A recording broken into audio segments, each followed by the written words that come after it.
Hello, জি sir, জি জি sir, আমি তো বদলি হয়ে গেছি স্যার। হ্যাঁ, আমি লঞ্চে। জি হ্যাঁ, আমার সেকেন্ড অফিসারকে দায়িত্ব বুঝিয়ে দিয়ে এসেছি। হ্যাঁ স্যার, উনি সব কিছু সামলে দেবেন। হ্যাঁ স্যার, জি রাখি স্যার, আসসালামু আলাইকুম।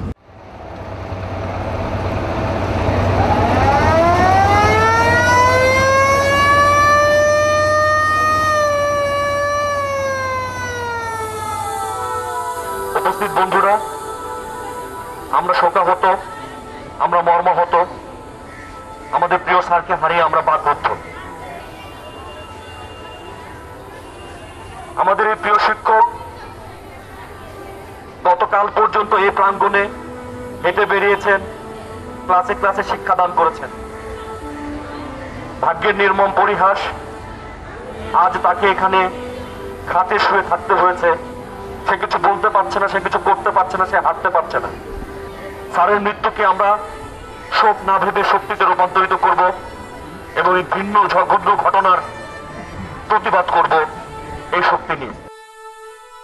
আমাদের এই শোক সভায় উপস্থিত আছেন আমাদের অত্র অঞ্চলের শ্রদ্ধেয় চেয়ারম্যান সাহেব। আমরা সবাই আজ আমাদের প্রিয় শিক্ষকের প্রতি শ্রদ্ধা জানিয়ে আমরা 1 মিনিট নীরবতা পালন করব। 1 মিনিট নীরবতা পালন শেষ। এখন আমাদের সম্মানিত চেয়ারম্যান ফুল দিয়ে তার সম্মান জানাবেন।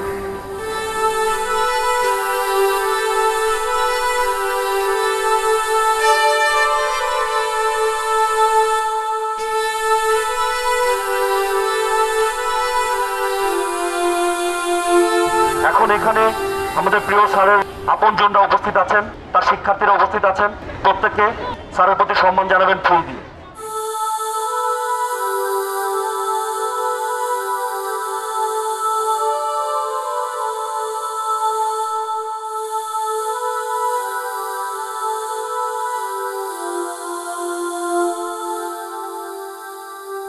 স্যার, আপনি পারমিশন দিলে আমরা ডেড বডিটা নিয়ে যেতে পারি। এখানে যতক্ষণ বেশি থাকবে ততই একটা বিশৃঙ্খলার সৃষ্টি হতে পারে।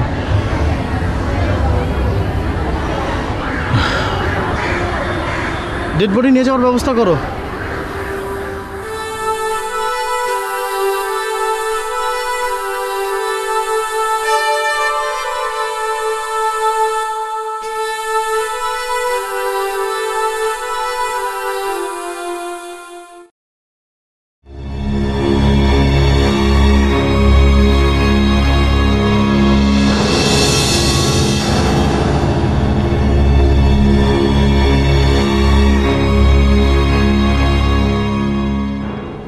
কাজটা করার আগে ভাবনি কেন?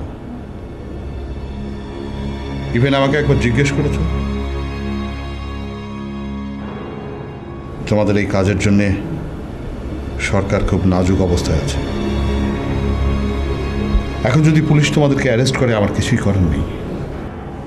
কি বলছেন আপনি? পুলিশ আমাদের ধরে নিয়ে যাবে কেন? সময় পাল্টে গেছে। তোমরা কিছুদিন গা ঢাকা দিয়ে থাকো। সরকারের উপর মহল থেকে তোমাদেরকে অ্যারেস্ট করার নির্দেশ আছে। স্পষ্ট কথা বলেন, আমাদের এই বিপদের সময় আপনি সাহায্য করবেন কিনা? আমরা যদি ধরা পড়ি, আপনাকে কিন্তু আমরা ছাড়বো না মনি ভাই।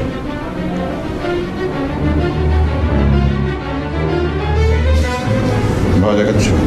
হ্যাঁ, ভয় দেখাচ্ছি। বস, উত্তেজিত হওয়ার দরকার নাই। হ্যাঁ, একটা ভুল আমাদের হয়েছে, কিন্তু আপনার স্বার্থে এর চেয়েও খারাপ কাজ আমরা করেছি। মতি ভাই, কে অস্ত্র তুলে দিয়েছিল আমাদের হাতে?